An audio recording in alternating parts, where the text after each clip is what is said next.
You're listening to Your Highest Self Podcast, episode 73. Today, we're going to talk about my time management practices as an entrepreneur. Hey guys, welcome back to the show. I'm so excited to have you here. Thank you so much for taking the time to invest in your mind and doing it with me today. If you are a returning loyal listener, welcome back. And if you're brand new, hi, it's so nice to meet you. My name is Shanae. I am a spiritual life coach, and my mission is to help you break through self-doubt and perfectionism, heal your limiting beliefs so that you can take massive action towards reaching your highest potential in your business and your life.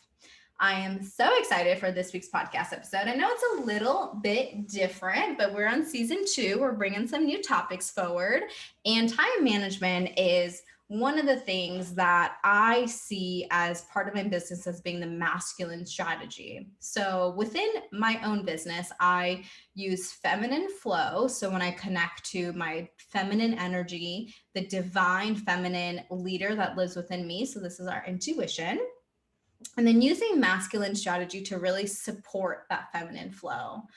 The podcast, the content I create, the coaching containers, the clients I serve, all of that is my feminine flow, but none of that would actually happen if I didn't have really good time management practices to support it.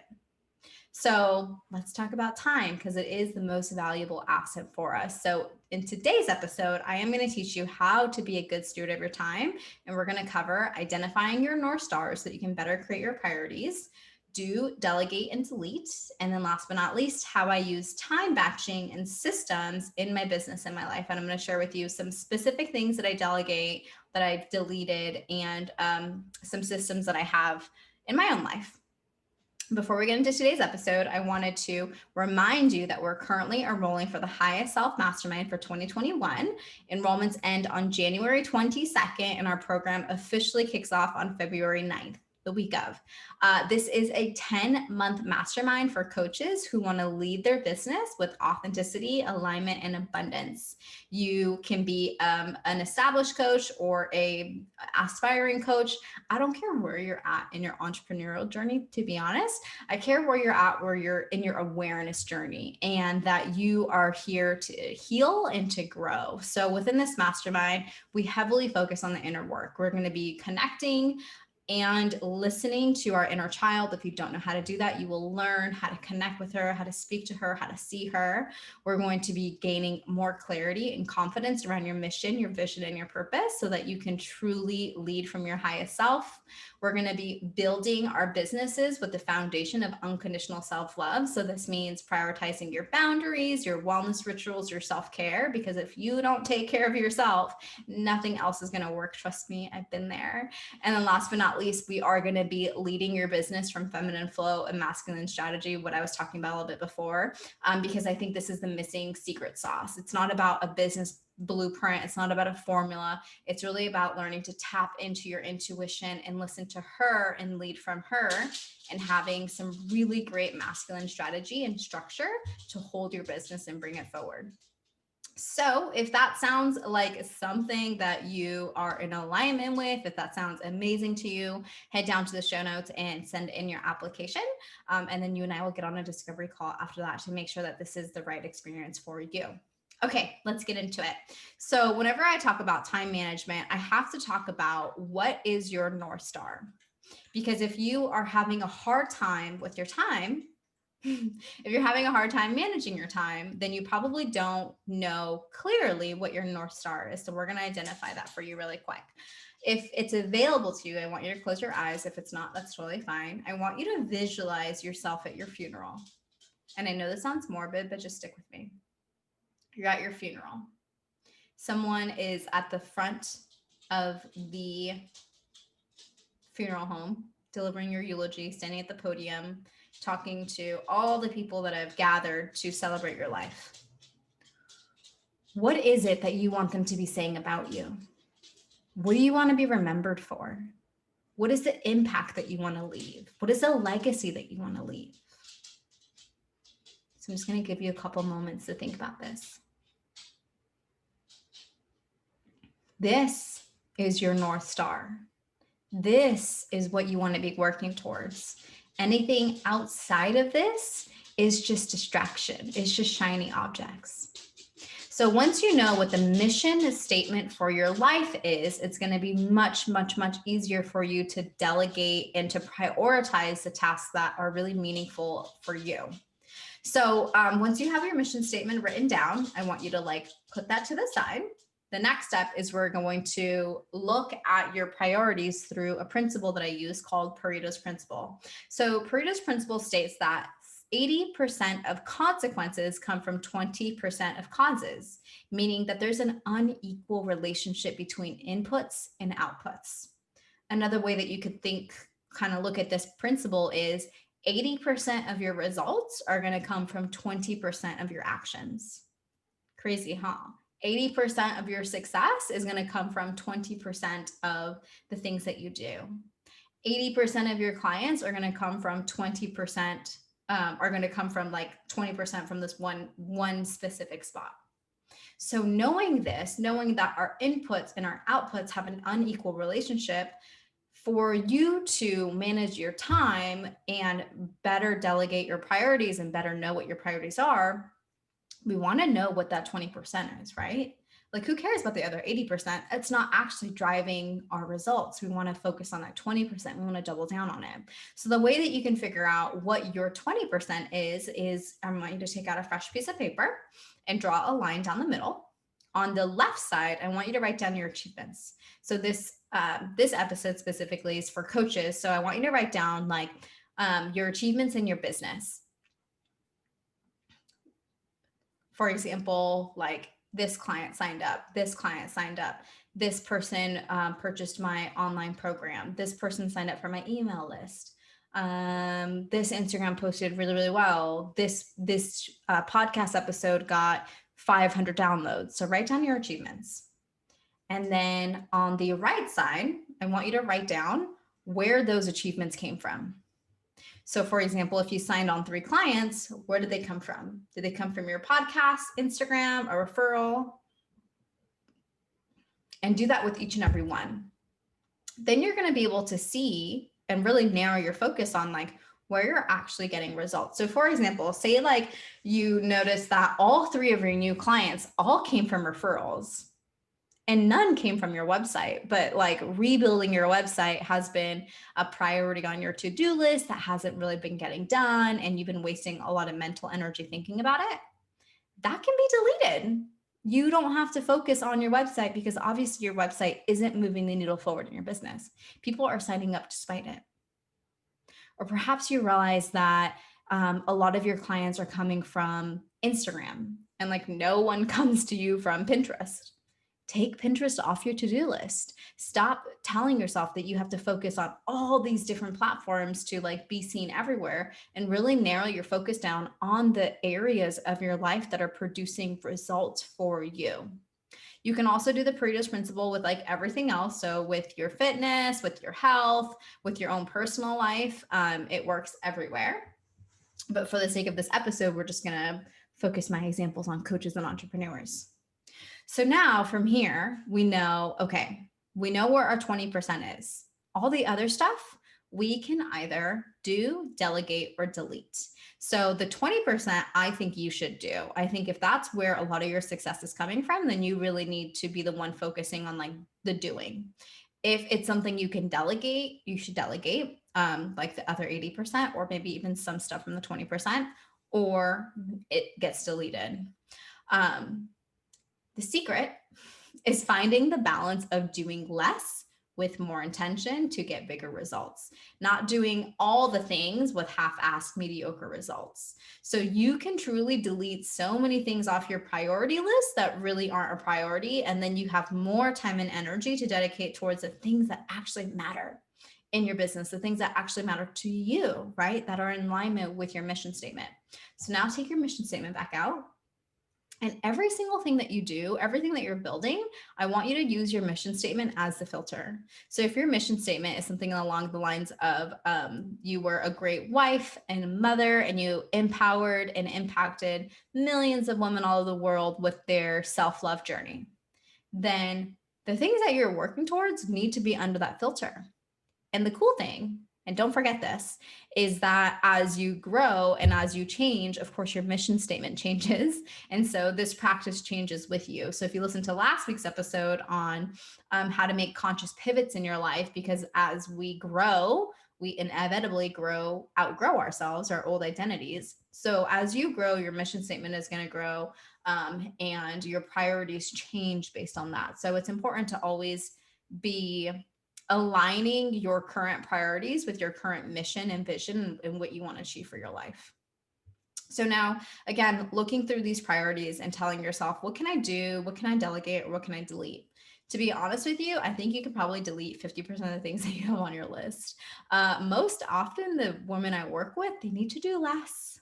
You need to do less. And the things that are less either can be delegated or things can be deleted that don't really align with you anymore. So, for example, maybe some of the things that can be delegated are hiring a house cleaner, hiring someone to do your laundry, hiring someone to do your grocery shopping and or meal prep, buying custom meal prep foods, hiring a virtual assistant, or training and teaching your family and kids to pitch in. So these are some delegating examples.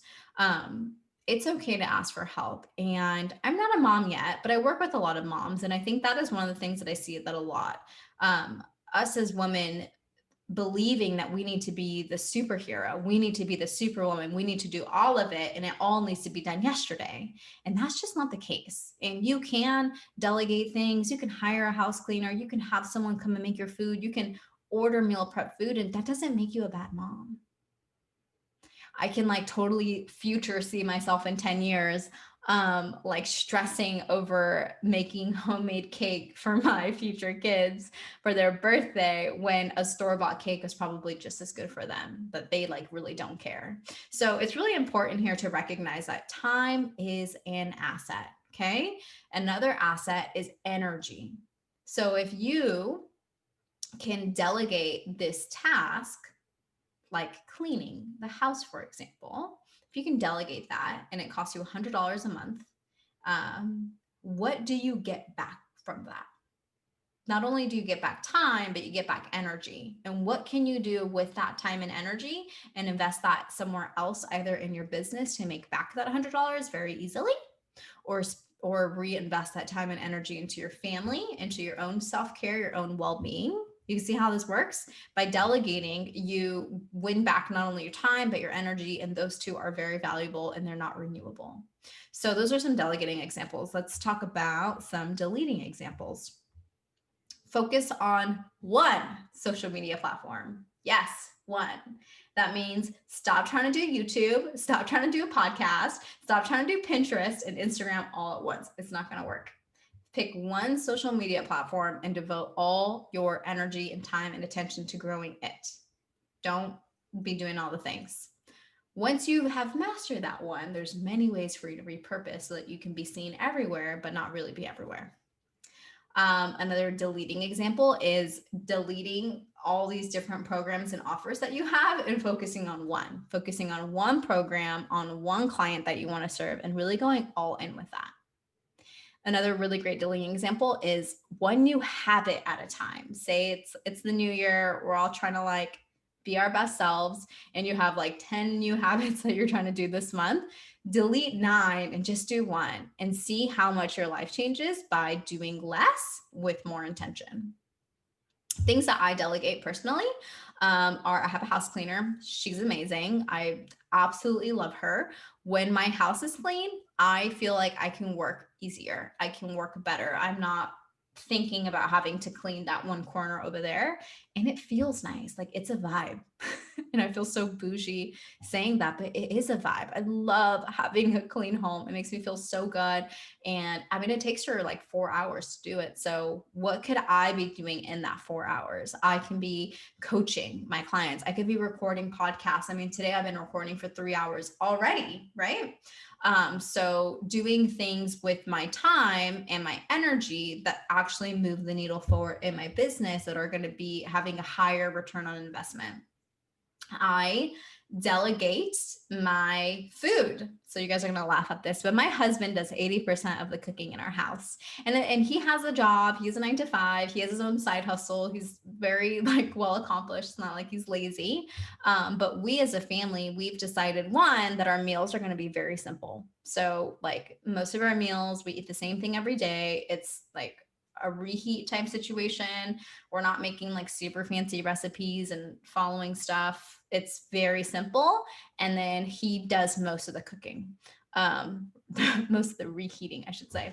So that's what we have decided was important to us as a family. It's not important to us to have these like very fancy dinners. That's not part of our mission statement. It's not. Our mission statements are very much about like us spending time with each other, our individual businesses that we run, and the impact that we're creating and the life that we're living and how we feel day to day. Like that's important to us. And so food isn't part of that. I know some people really love food and food is like their love language. And if that's you, then that example doesn't apply to you. The last thing that I delegate is I delegate all my podcast editing, my graphic creation, and my blog writing. So you guys, like I do the show notes and I batch this. So let's go into batching. So time batching is when you take one task and you do that for an extended period of time. So like 3 or 4 hours. So on Tuesday, for example, I blocked off 2 hours, 3 hours, and I batched 3 show notes. So all I did in those 3 hours is I just did show notes. And same thing when I'm recording the podcast. I try not to record an episode every single week because that's not an efficient use of my time. I really tried to sit and record several episodes all in one go. So today I'm recording 3. That is what time batching is. Now within a time batch, we have a system. So the difference between time batching is like the way you schedule your time, and batching a lot of tasks that are the same task in one time. And then a system is like the actual steps that happen so that your time batching is effective, if that makes sense. So for example, one of my home systems is that we go grocery shopping on Saturday. If I didn't go grocery shopping on Saturday, then my delegation of the meals to Henrik would not be easy, because then he'd have to go to the grocery store every single day. He'd have to think about what to cook. It would be a mess. So instead, we do all the grocery shopping on Saturday. We have all the meals set for the week, and then it's his job to make the meals. I love him. He doesn't listen to my podcast, but if he did, I love you. My podcasting system is I batch create the show notes. So I'll write 2 to 3 show notes at a time, and then I'll batch record the episodes. So those are done on different days. And then the system that we have behind the scenes is my assistant takes the episode, she edits it, she makes an audiogram, she makes the graphic, she writes the blog as she's listening and editing the show. And she does all that on the back end. She's amazing. Her name is Eliza. Shout out to Eliza. I love you. I know she's listening. And so we have a whole content creation system where we can take this podcast and then we can repurpose the content to be Instagram content, as well as Pinterest content and content for the blog. So on my website, so it lives on my website forever. So you can see that I'm actually doing one thing. Like my main focus for my business, you guys, is the podcast. And then my Instagram content is repurposed podcast episodes. I'll repurpose the content that I created by this hour that I sat here and I record this episode. And then I can create, loads of content from there. So we have the blog, and then, that blog gets relinked to Pinterest, and then the blog gets broken down into 2 or 3 Instagram captions. And so this is how we do less with more intention. I hope that was helpful. I hope I explained that in a clear way. Just know that systems are like the step-by-step things behind your goals so that your goals are easy to accomplish, or the step-by-step behind your priorities. Another word for systems is SOP, standard operating procedures. And again, those are things that we have in the business on the back end, SOPs for, 1 through 10 of how this one task gets done. If you have an SOP, you can more easily delegate the tasks in your business, and which again always goes back to better use of your time. If I can take this task that doesn't need to be done by me and delegate it to someone else, I have just created more time for myself to focus on the tasks that I do need to do. So I very much in my business only do what I need to do. Everything else is delegated. I am the one who creates content. I am the one who shows up on video. I'm the one who writes things. I'm the one who coaches, right? Can't delegate my coaching, and who shows up for my clients. All the other stuff that gets delegated. I'm not sitting here doing that. Going back to what I said in the very beginning, the reason why I wanted to create this episode is because I think that as a business owner, we are allowed to have businesses that support us. For many years, I had a business that didn't support me. I was working myself to the bone. I was burnt out. I was very tired and stressed out. I was doing all the things. So learning how to better use my time, better manage my time so that I could have the life that I wanted and my business would support that has been a game changer. So I spend lots of time on self-care. I, spend time doing the things that I want to do that make me feel good, which then actually keep me as a really great vibrational match for the clients who want to work with me, because I'm not like down in the weeds, head down, like working 15, 16 hours a day like I used to be. Don't get me wrong, I still work very hard. There's days, I don't have days off. I mean, I have days off. Let me put it this way. I can take whatever day off I want. Unless I have a client call scheduled that day, if I decide I don't want to work one day, I can decide not to work. So that's what feels like freedom to me. That's how I want my life to be. I currently don't have kids, right? So it's a little bit different, but when we identify our North Star, so that was part of my mission statement, like that's really important to me, is to have this freedom and abundance and to be able to live my life the way that I want to, and to have that flexibility. That was my mission statement. That's my North Star, part of my North Star. So that's a priority. So I make sure to align my life with that. That means that self-care is a priority for me. Self-care is a priority for the people that work for me. Is I make sure to instill and hammer into them to take care of yourself. Like, do not overwork. This task can be moved to tomorrow. When it needs to be done the latest. Things don't have to be done a month in advance. That's not how we operate. And so I think that just as a leader in my business, I think it's very important to be that role model and to just share with you guys, like, I don't do all the things, and I don't do all the things on purpose, because it's important to me to have a restful lifestyle. That's how I operate. I don't want to be burnt out anymore. So that's it from me, you guys. I hope that this episode was helpful. I hope you liked the masculine strategy part of being your highest self, of learning to do less with more intention, of being okay with saying no. Say no more often, delete things off your list, delegate, ask for help. It makes you are worthy of that. It doesn't make you any less. So I'll see you guys here next week, same time, same place. Don't forget to be your highest self. Bye for now.